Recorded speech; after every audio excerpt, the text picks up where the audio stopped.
Bandeko balandi mbote ya émission Nabino oyo bulingaka mingi faits sociaux. Je suis toujours le porte-parole de Jésus. Oyo nazo présenter bino émission oyo otozo adorer na bino ensemble Yesu Masia, Yesu Kristo na kombo ya faits sociaux na lingi bino mingi. Merci pour na balosambo, merci pour na soutien, merci pour na nyonso bozo sala pote musala oyo ekoba la Bible lobi tant on zamba pesa ka vision apesipe provision.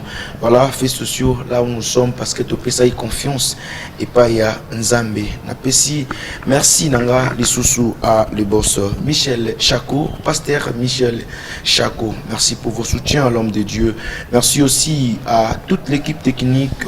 Là je vois l'ingénieur Steve Vita qui est toujours derrière les caméras pour réaliser de belles émissions que vous voyez, que vous aimez, que vous commentez et que vous partagez, que vous soutenez parce que réalisation est bien. Que le Seigneur vous donne encore ce que ton cœur désire. L'intelligence et la sagesse soit ton partage.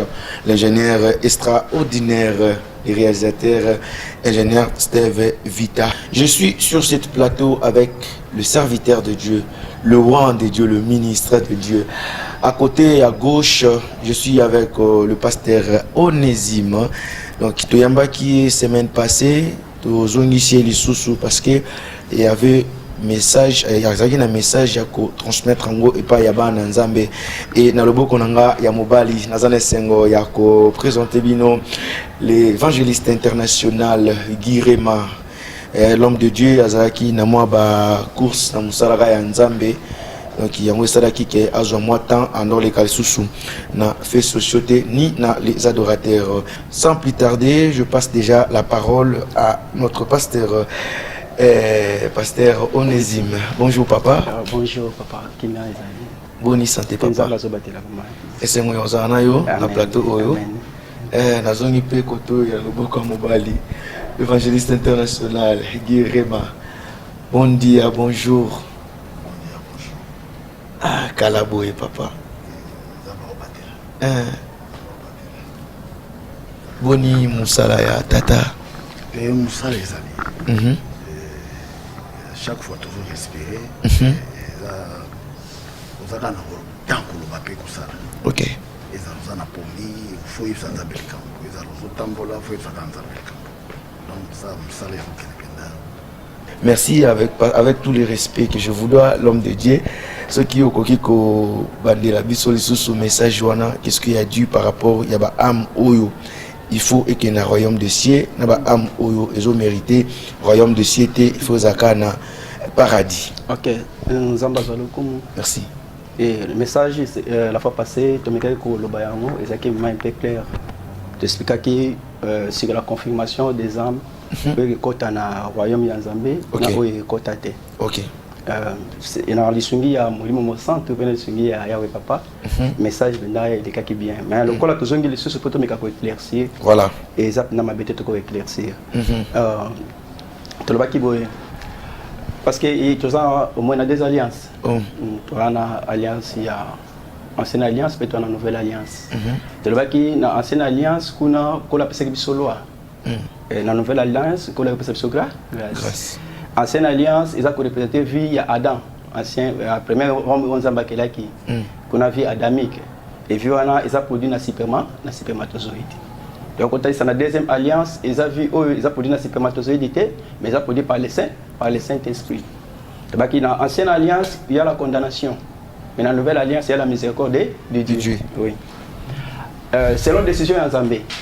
Aminionso ozo vivre na se ya moyo oyo et sangani na kufu na nzoto ya liwa amwana akoki ko simba ko tusha ngote akoki ko zoya ngote eza am oyo sangani déjà na kufa. Voilà, comme décision de la ki bongo na cieux Seigneur Jésus lingaki aya akabola biso na esprit ya kufa yango Seigneur Jésus ayaki akufi après Saint-Esprit aye ko vanda na maloba o Seigneur sa nini alobaki tant Saint-Esprit avandi abandi ko kabola biso na am ya kufa. Donc c'est ça aussi Saint-Esprit au loin la condamnation ya liwana na loi au côté na mabeli ya grâce wana selon décision en Zambéza, bah amignon sur Evanisa Minaloa, où est un esprit des morts, où bah esprit de grâce c'était Saint-Esprit, on ne sait pas qu'il n'a ni fait là. Vous comprenez? Mais avant, il avait fait l'alliance avec Abraham. Dans sa alliance avec Abraham, il y a quelques âmes où il y a une alliance avec Abraham. Il y a une alliance exact. Il y a un paradis dans le homme animal. Vous comprenez? Homme animal. Si on a une deuxième alliance, l'alliance avec Christ, on a un paradis dans le homme charnel. Mais dans le royaume, vous comprenez? Il y a des gens qui sont vivants, qui sont rachetés par le sang de Christ. Moi, je suis dans royaume place papa ça. Exact. Parce que moi, je suis un péché bissou. Tout côté na bokonzinaï. Vous comprenez? Mais nous avons la grâce, il y a un molimo mosan. Monsanto, le quoi toi na molimo monsanto, ndeba préparer paradis pour na âme na bisonyo, nous ce que nous revendons kuna. So pour ces ali, pourquoi tu na bokonzinaï? Il faut siko ozwa vie au Christ azana ngo siko. Vivre les avis à grâceté. Vivre les avis à grâce, les avis à justice en Zambie. Et vu wana ils ont accord bazo benga nzoto ya lycée, il y a lycée quoi. Ils ont bazo benga le corps incorruptible, nzoto ya kufate. Ils ont lié la vie éternelle. Mais ça na maloba o ife loba mana po na violence za la introduire maloba bien maloba ya justice. Et ça gouvernement ya sika ya Nzambe. Gouvernement na mukili awa ezate. Vous comprenez? Et maloba wana tant comment ko annoncer yango. Ndeke permettre Seigneur akuta na règne na ye pe na bo continuer awa na katikati na biso. Ce qui m'a annoncé. Ok. Mais tant qu'ils ont annoncé, tu as demandé quand il y a grâce. Tu as interprété la vie à Seigneur Jésus à grâce. Donc, il y a des gens qui ont annoncé. Il y a des gens qui ont position, mais compliqué qui font na yo. Compliqué qui font na yo. Pour d'autres côté la position wana. Alors, na gouvernement à grâce, nous avons dirigé pour le Saint-Esprit. OK. Il y a des gens qui tirer par âme na séjour des morts, azo ko tabanga na mokili ya bomoy. OK. Alors, on va mokili ya kufa tabanga na mokili ya bomoy. Si quoi amwana lokola ezaki lié na nzoto ya kufa maye ke no mona tata ezati ba suba za bango nyonso na ciel Saint-Esprit na ba amwana okuta ba pasteur ba prophète ba évangéliste ba docteur ba apôtre ba nyonso ba travailler na gouvernement ya grâce bango nyonso bazoki na ciel Saint-Esprit na paradis ba ke no vanda kuna siko soki to koti na gouvernement ya justice de sur le corps collectif au Seigneur Jésus zanango po wana liwa mo esimba ngo ezate amwana tango to kota na connexion na yango ndeba amna biso oyo ke kota na connexion ki ko vanda na papa na bokonzi na ye etama ka biblia ko expliquer parce que mais on a joué encore ka résumé mongo ya likolo pour tous moyen ko avancer sur ce qui mutune ko ça. Merci. Avant d'avancer, nayebi ke évangéliste Olandi pinza message na boké binyoso parce que vous allez concentrer tango pasteur Azoloba. Que dites-vous par rapport à message oyo Nzambe ya pesi à travers Moumbunaï? Oui, liloba Nzambe eyaki mpona bato ya mayele te. Amen. Eyaki mpena mpona bato oyo baza eloko te. Amen. Bakoma eloko ya motuya na miso ya Nzambe. Nazoloba eloko moko par rapport à matuyi ndenge eyoki. Et puis par rapport ya mokie oyo Nzambe apesa biso ya koyeba parce que nous connaissons en partie. Amen. Je sais. C'est lui qui était invisible d'abord. Asali Kamona. C'est lui-même Dieu. C'est lui le Saint-Esprit. Le Saint-Esprit n'est pas une personne. Amen. Amoutouté. Et il n'y a pas trois personnes en Dieu. C'est le même esprit. Oya mona nakate. Azoki maloba. Ope mona nakate. Alingaki malobana o ezalaki ye po malobana eza makanisi na ye yaza makanisi plaza maloba azaki maloba wana andimaki eya na mokili elata nzoto mais tango yaka premier tour kokutana na Abraham selon Genèse ndenge azobeta lisolo ayaka lokola mutabota mate tata te, maman te, l'équité famille te. Quand ayaki Abraham, ndazo ki ngolo ya umona, Nzambe wa amona na kate. Mais na nzoto mutu. Ndenge na landi mutu na Nzambe autu koloba makabu ya ba am ya ko expliquer. Toza ba am mi balete. Am ezaka moko na vie ya mutu. Am na yo, am na nga, am na ye. yangonde souffle on nzamba chaki na kati ya corps physique. Ce qui âme a séparé dans corps est comme kufa. La bengango kufa. Quand Bible dit que tu es le temple du Saint-Esprit, bah ça la religion en corps ôté. Bah ça la religion en âme. Pour que âme oyo tozanango, yango ne ko permettre le Saint-Esprit à habiter katina biso. Alors, surtout quand dans Apocalypse 7, un tina sewana, au moment baza ko expliquer biso. Peuple oyo ba viva qui na grâce te mena loi o bazala qui choisi peuple israélite bazala qui peuple oyo na chaque tribu nzambe a sauvé qui 12 000 personnes oyo ba ko former nombre ya 144 000 personnes pour bazala sauver bakede ko fanga na mboka na ye na likolo. Alors reste za nation est abisso. Bisso siko toza badadi. Toza ba am oyo toza sauvé kolanisama œuvre ya croix ya Colossiens 2 14 à 15. Que Christ a effacé l'acte dont les ordonnances nous condamnaient et qui subsistait contre nous. Il est éliminé à l'écloire à la croix. Parce que ba am na bisso ezaki condamné ndenge mutu nzamba atolo ba so tozongi na Adam to mona ke vie pécheresse vie auto zalaki nango ya lisumu ese kotaki kufa ezalaki na biso.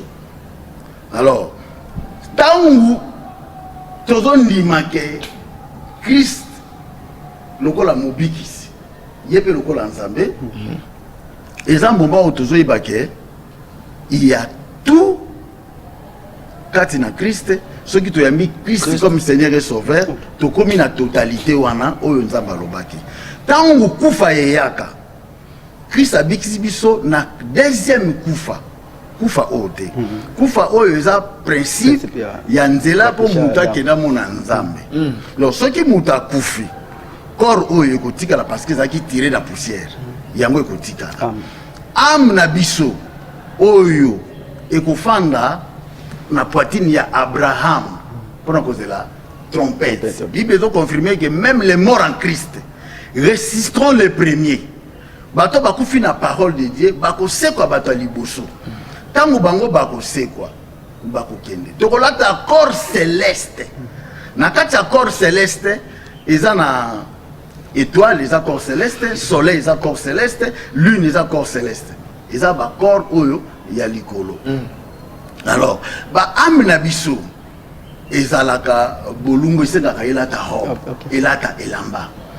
Elamba moko tokoki kolata na vie na biso ezaka parole de Dieu.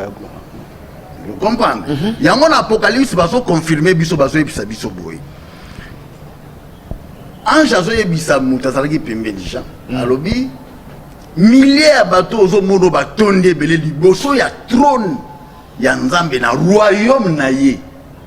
Baza batu oyo ba amna bango ezalaki sauvé ba robe balati sukwami na makila ya mwana na mpate.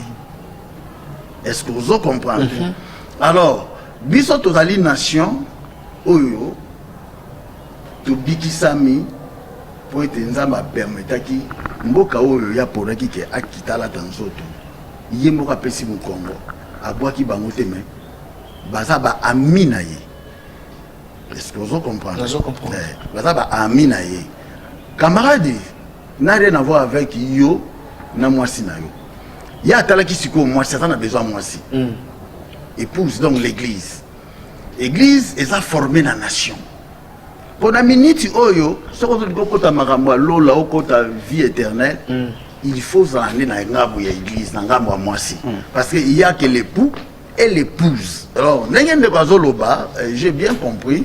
Et le kaka o nazo beta CT et place wana ba am oyo eza sauvé, eza ba am quand so komi sauvé ba moko o lati ma papa pembe. Quand ko komi sauvé ma moko to mo na ko mo pembe o changer. O kozala ka na nzoto oyo ya kufa. Kaka na nzoto oyo yebiliwa, mais tu as la vie éternelle en toi. Parce que Bible c'est lui qui a les fils a la vie. C'est lui qui n'a pas le fils, n'a pas la vie, mais la colère de Dieu demeure sur lui. Donc, on a dit que nous se faisons un aboké, bien âme naïe est quelque chose de valeur de très très valeur. Donc ba valeur ya mingi o nzamba zo pesa na âme. On puis nzamba sepelaka te âme moko ezala perdu. OK. Évangéliste, est-ce que par rapport à un message, l'intervention, il y a évangéliste, et ça clair quand même? Bon, l'évangéliste a la raison complète. Ok. Évangéliste avant de s'amener la deuxième alliance. Et c'est quand Saint-Espace me dit mon avis. Évangéliste avant de s'amener on se l'entend bien. Mais étape pour moi avant de s'amener, il faut qu'on ait dans le bateau. Na fait comprendre oyo na za bapesi okay. O évangéliste apesi yango tozala nango déjà a et ça toke 2020 déjà toke 2022 déjà tu as na vie oyo ya grâce o c'est espace au sunga biso nango tozana yao vous comprenez mais o bapesi na mema na église vous comprenez? Oh, tous en ont été. Exact, tous en ont été. Exact, nous sommes. Vu auto perdant avant tant on nous a soumuki. Tu perds que vie au pays, ça m'a pas fait sans soumuté.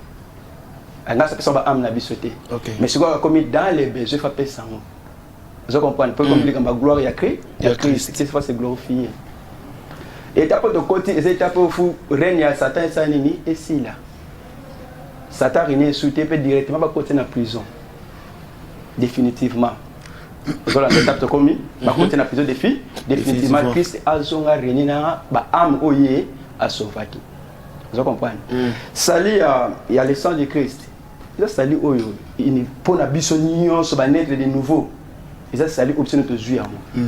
Pour ceux que vous reconnaissez sali à Christ c'était au côté la deuxième alliance c'était papa. Mais on est toujours bandé condamnation les alliés fait le colère ensemble avec colonna. Na mettant côté la deuxième alliance, ça racheté par le sang de Christ. Nenga bi ba robe de quoi tellement qui permet ya trône. Ba bi que va racheter de Christ ba ce quoi même makila à Christ.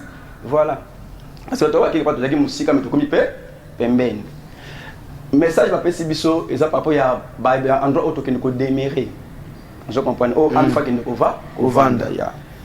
Place on de siko to yebité mais on colla zone nga à la kisabi biso yango mosala la utiliser na Saint-Esprit azolo ba makambo o molimo santa tangisi biso c'est biso to utiliser par Christ pour te démontrer réalité ya temps oyé a memeli biso situation de kasiko nation. OK, je comprends.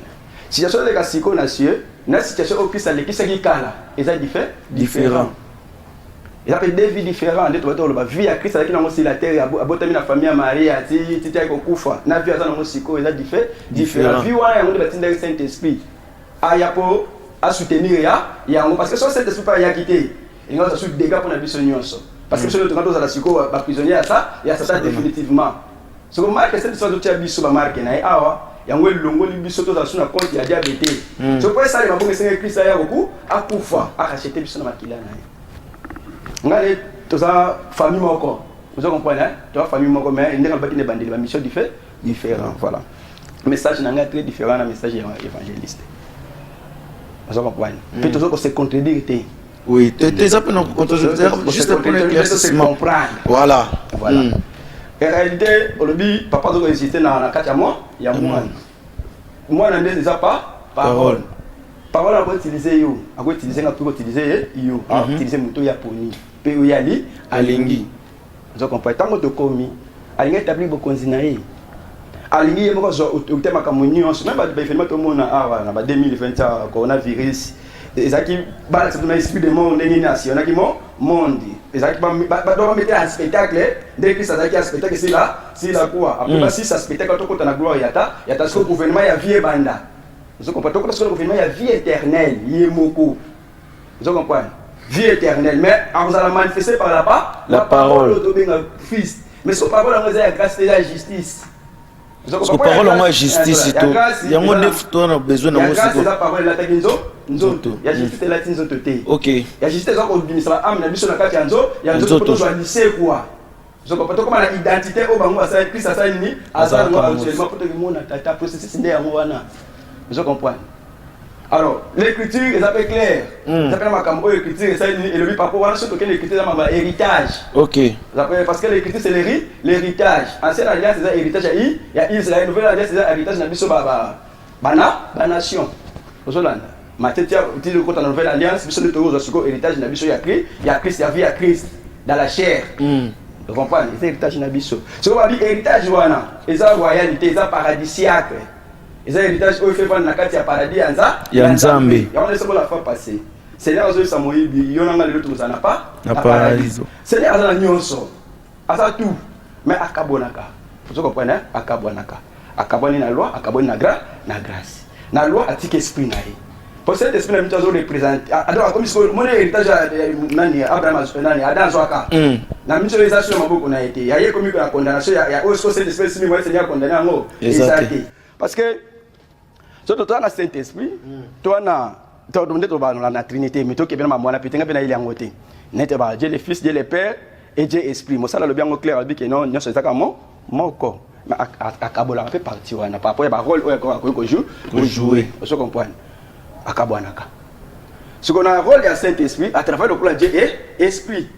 Donc, il y a qui m'a botami, à celui-ci mission, à ça, accueillir, à cause de ça, esprit, na le serviteur, pour contrôler l'administration, il y a au moins ça, à gérer, on a bien, pour s'attaquer à confusion.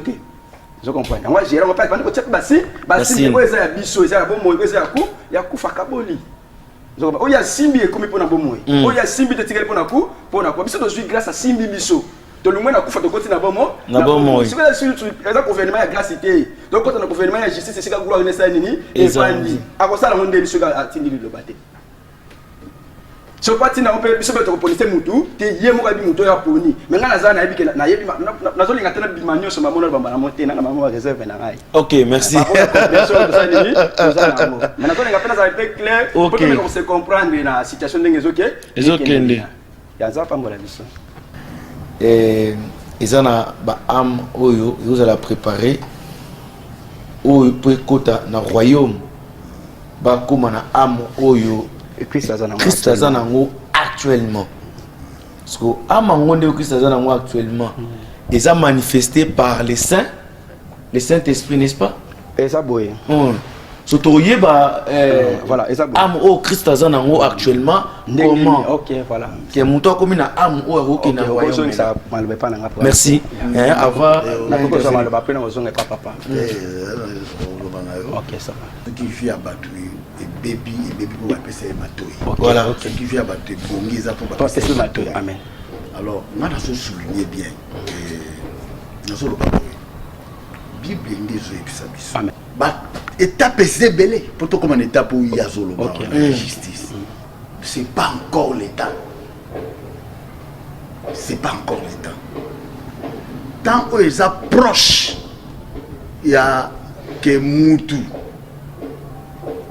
azela Yesu ezande muta banga lisumu makasi tango tokomi do liwe ko joyo ko lingate zona masumu donc faut muta banga de masumu quand Apocalypse 7 ba beta lisolo nzamba tindi 4 anges batelemi na 4 coins ya terre pour bakanga 4 entrées ya mupepe ou biso to viva Nzambe oya bimisi armée ya basoterel pour basoterel wana baya ko combattre batu oyo bazo vivre na mokili na temps ya grâce temps wana Nzambe alongoli grâce alongoli onde basoterel wana obaye baza pena basoterel mais baza na bilongi ya bato soki lokola basi eza na Apocalypse tolo na bango elati cuirasse ya justice baye kotia justice baye bitumba mais bapesi bango mpe mibeko bobebisa matiti te bobebisa banzete te elingo loba tout simplement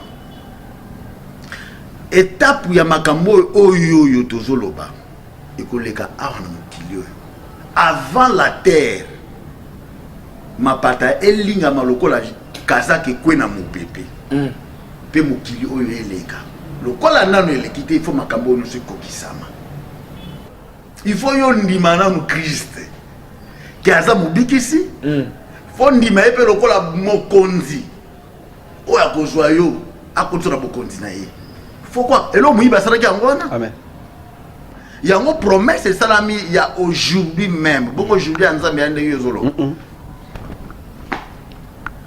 aujourd'hui ya nzambe eza ya yo te aujourd'hui tu seras avec moi kaka kuna est-ce que moyibi wana akitaki na seraki na kozongisela bato bamiloko ayibaki grâce parce que il a cru ezalaki place ya liwa okay. ndenge mpe tona bandeko ebele baza na bambeto ya bopito aza nganga aza muta mitema mabe aza pena ndoki mais soki andimbi na mbetu wana aconfesse mabe na ye ayambi Christ comme Seigneur et Sauveur vie na ye kozala sauve nzoto na ye kokende na kufa ame na ye kozala sauve vie oyo tozosala lelo na lisungi ya Saint-Esprit na oyo Christ asala kala na lelo le même Dieu okay. a changé te aosala lelo na futur le même Dieu il a tout établi ya koyeba déjà ndenge nini tokozala eza na Bible eza lelo komote kozala surprise eza te ndenge kozala ekomami déjà na Bible nyonso ezali si tu as un message que Dieu t'a donné oko se référer na écriture oko se référer na parole eza na message moko te nzamba kopesa mutu ye lelo message wana eza na écriture te c'est faux et archi faux c'est le moment tangaka Bible bondelaka nzambe bondela nzambe bondela nzambe nzamba lobaka Jérémie 33 to boloba yango pamba wana esalamaka soki invoqué ako révéler yo ako lakso makambo mona te yemo pa lobaki alobi oui il y a aussi makambo na vie no e matina motema note mato yo kate miso monité lui il fait des choses comme ça donc nega to fandi awa avant to comme en étape wana ki Christ aya na reine na ye que Satan kota na prison reine millénaire wana eza na ba étape to kokoma ngo sikoyo nante parce que bilembo ya tawana na pesa mais comité bilembo to za nango bilembo na no bête fire marque na ye efanda makamne ko ma visa vinde to komi visa vito mona ngona ba net e ko yede biso to mona évolution ya mabe ya ndenge zo kendelele bana nzambe pe ba comprendre que nous avons le Saint-Esprit de Dieu à nous et ko guider biso na ba forme belé na zo biso vérité ndimelanga bana nzambe ba fa na ba ndako ebele ba kenda so église ebele ba komona ba douti ya ko sakana te ba frère mingi zo mona na ba komona ba colère ya ba pasteur pour na conduite bo pasteur na ndenge ya solo ba bengi yo na nzambe atindi yo tala nzambe amuninga no te soki ami bengisi muninga seka lingaka yo comprendre tango yo beta masola nzambe puis yo sala bakanaye bato sala bakanaye yo kasi ba ucha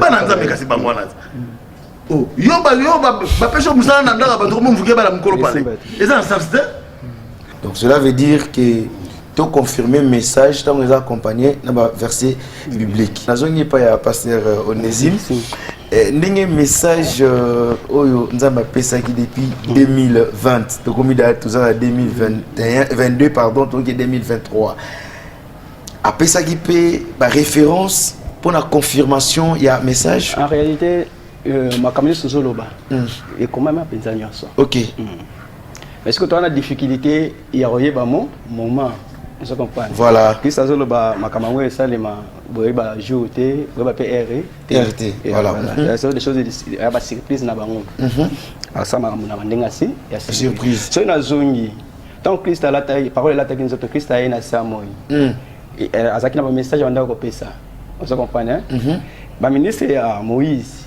bande ko supposer la message ya Christ baboya ki on se comprend parce que Moïse a commis les bango makamusu mususu ti Christ a koyebisa bango na Jean chapitre 5 verset 29 asi bang botanga wana Jean chapitre 5 verset 29 Jean chapitre 5 verset 29 bafanda na message wana Christ a koyebisa bango na Jean chapitre 5 verset 39 de tozolo balobi bino bofandi sami mingi na écriture bozo kanisa que écriture et pesa une vie éternelle écriture pesa une vie éternelle mais vie écriture ils ont témoigné nga Christ voilà donc c'est-à-dire ils ont un langage mon place wana et puis mamoza obeba makasi Holanda pai mamoza obeba makasi mais nzambe mo ndinga planifier makambo na ye et ça maka ndenge alingeleli mamoza obeba makasi biso tona ekiti na otolo beza héritage ko ba pesa yibiso Israël a pesier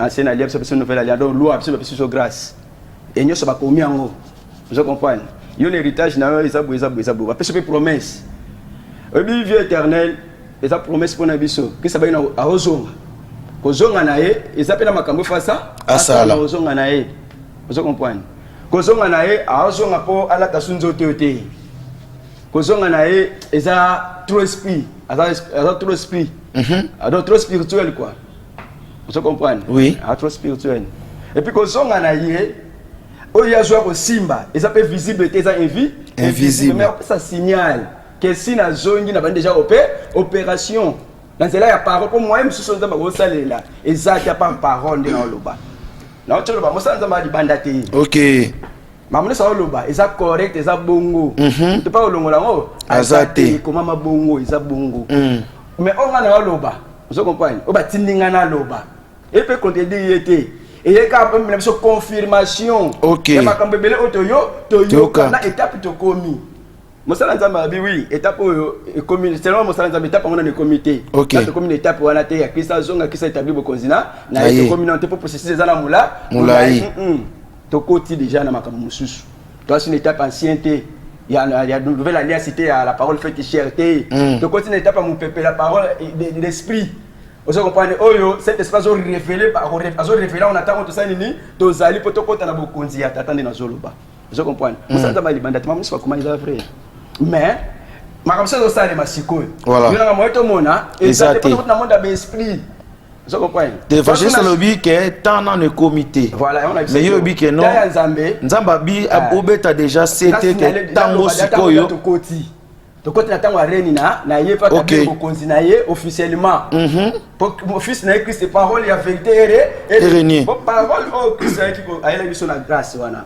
nous ba bi vérité na grâce et ça qui na mai na makila ya wasi basoki kuacha ko bakene kulusi basa nini baboma mais oyo moi ba bakene kulusi exactement moi baboma epe exactement Yesu ko take mokonzi vous comprenez ayi na take mokonzi ayi na renier awa nana moni basi petake sata salita eza na assemblée nana moni makambo sata sali biso ate OK si on te tika arineti ka atata quelque part bigele tenebe ne pas tout toujours comme tango suka na ni vous comprenez et bien et puis Seigneur a établi beaucoup na été tant que sata zaka libre et tapo to koti il est déjà prison na déjà annoncé d'après ce moment en 2020 mais message ya en 2020 té tant Seigneur zo solo na ngai ya en 2013 maintenant la bandette qui annonce message en 2020 na 2020 na de comme ça journaliste collègue na Eugène Kanza en tout cas na ETGA vraiment na ndeto sur la boye na soleil boyete na wana ezaki de quoi na ki likolo makasa na lo kwa na papa bon mais siko to sur la bino na c'est même na likambo clair OK étape de côté oyo les étapes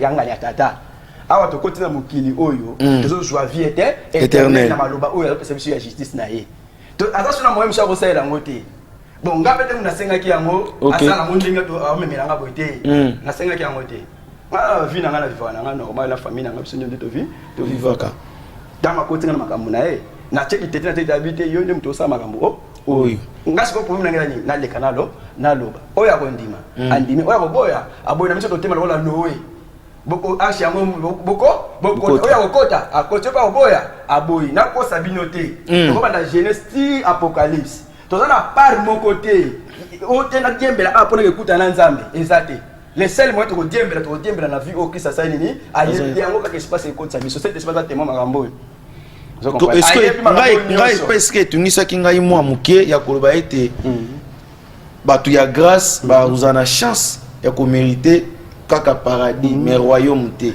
eza osoka beto so bakendo to ba ministre ya grâce surtout que na définition frère ya grâce OK premièrement to joindre nous sali on te mériter te eza na ya bisoté OK vous comprenez selon Nzambe selon ye bisoté souvent dans la condamné vous comprenez mais il nous a fait la grâce à ce qu'on adopté biso na sang ya Christ et parce que maybe toi na moi orgueil mo bolo quoi que to ça enfant légitime yanza le seul enfant légitime c'est Christ. Nous sommes enfants adoptifs. Premièrement, nous sommes enfants adoptifs. Vous comprenez? Adopté biso par le sang de Christ, de Christ. Marque ya Christ bache biso molimo mosanto apesa ka semence na marque biso to comme apesa ko bana ya nzambe. Vous comprenez? Mais ce que tu as enfant légitimité enfant adoptif dans la chair. Ce qu'on faut apesa biso le corps est légitime. Nous autres on nzamba lingi siko. Lingi les autres grâce donc la grâce na continuer écoute à dire aboyango de fli voilà tato sanga to buki mabolongo to sakisi business ya modi to bondeli ke to ko to ekutana na ngolu na bisa ko to longola makanisi wa wana afa to kutana na yako senya balbaka malba suka bia afa kutana tata fo lekane pana na ngai comme si ko dossier to kutana ku Jésus na oya za siko ya esprit. Vous comprenez? Jésus a chair était ya matin apocalypse mais Jésus a esprit siko. Vous comprenez? To kutana na ye so ki ka apesi mbote bo kutana bo na connexion na ye. OK. N'est-ce pas suicide au côté à sa table yango yo pour assez canon na ba corps nyos na nzoto ya loi azali nzoto ya grâce pasali ni azali pour ça zolo ba ke fa tombama atomba mi déjà jusqu'à quand là il ça tente ce soir. En tout cas évangéliste ça très bien là ça tente parce on est si pas si ça caso monde ça parce on est si ko ba bi ke ko connaître ça nini et si to ni et si les si bon mundo ça que ça tente azali kana yebo mtasi so no mo connaître ça nini et si bo to boa ayem ça na lilo ba yo zo na pena lilo na lilo ba ça bon moté et ça mi to ka teta richesse teta intelligence na ngati au moins gouvernement oyo ça ni ya intelligence ni ya ça ya sagesse ya gouvernement ya parole pilier moko na gloire na ye s'il vous plaît. Bon mais na connaissance na biso auto yebité o batangisi biso na gouvernement ya grâce na ya loi yango te. OK.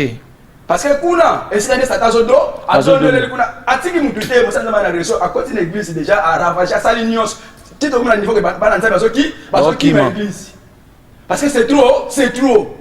Église ya place ya gloire tout le monde a le boka tata mais comme parce que il y a scandale. Il ça la réalité est belée.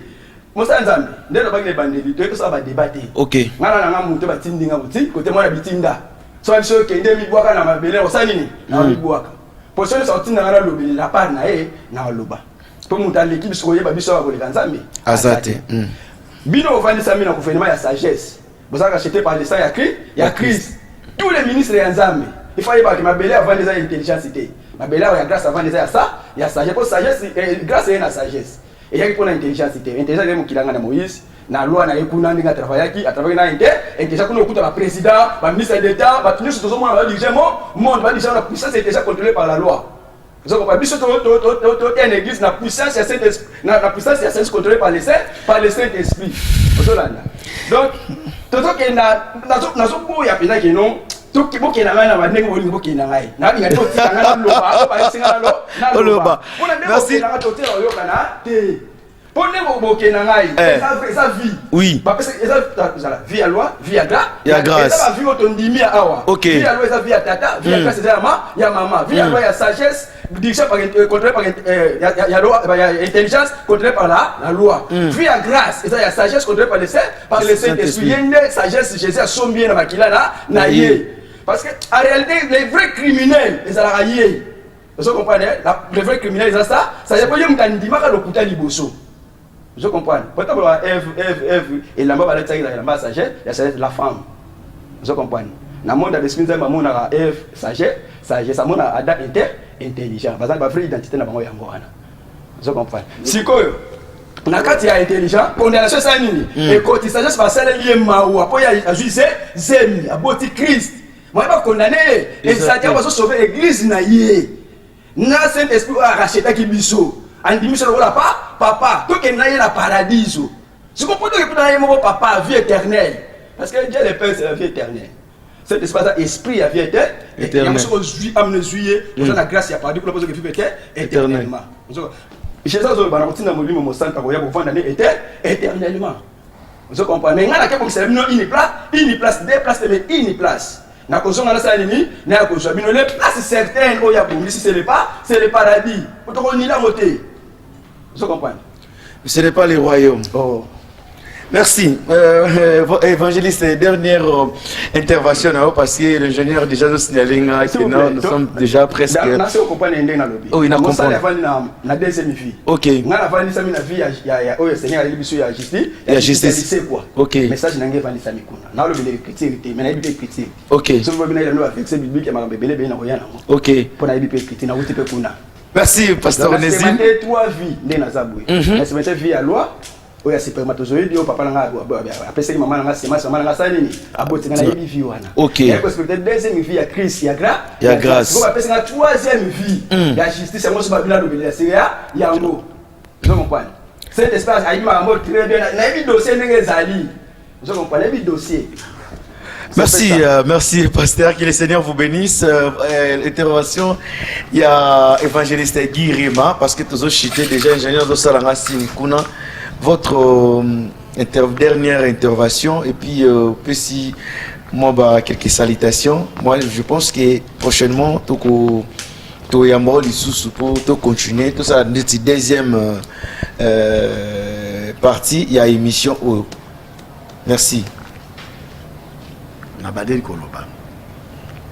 Bible yebisi biso balaza. Examinez toutes tes prophéties. Amen. Et prenez ce qui est bien. Amen. On a examiné langage de serviteur de Dieu. Je ne peux pas prendre tout. Okay.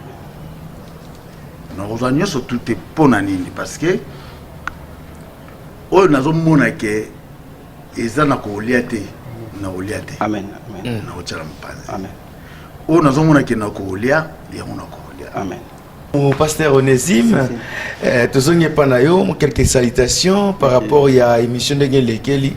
Napesi Roli Japon Bote, napesi Jirbo Bote, napesi frère Benvindo na Brésil Bote, napesi Ndekonangai Wata Bote, napesi tout cas tellement liste ça moulaï makasi grand frère Nangai Noël, napesi Nanga Natalia.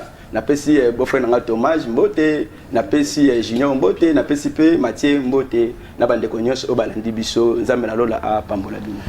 Merci, nzambe na lola pambola bino, nzambe na lola pambola biso ba otoza a puto samsa kito boye bana nzambe ba pambola ma. Nzambe na lola a pambola bato nyonso ba soutenir a fait sociaux évangéliste Guirema. Oyebe sika to banda ki ne sika to komi sous de l'eau. Amen. Donc il ngo la saka nzambe o apesa ki vision a continuer o pesa provision. Amen. Donc nzambe apambola bandeko bazokanisaka biso na ba bien matériel apambola biso apambola bango na ba okanisaka biso na mwa makoki ya mike poto zakata mwa bopeto boye émission le kapé kitoko boye. Quant à moi na pamboli na pesi bambote partout et pas ya bato nyonso ba soutenir émission yo leader apacho to pesi ombote na pesi mbote na mbote ko na Canada. Mosakoli Chako na pesi mbote et pas ya Rafion on a pesi mbote pas ya président Mobutu CCC ko lion de la tribu de Juda Alain de Momba na pesi mbote et pas ya Mavinegro mon ami et na pesi bambote et pas ya richesse Kati Katarina. Beau commenter, beau aimer, beau partager et surtout n'oubliez pas de vous abonner massivement sur José Malonda mbote nangoyo. Quant à moi Natiki Bino Tokutani Mbalasima na référence. Merci. Au revoir. Ciao. Ciao.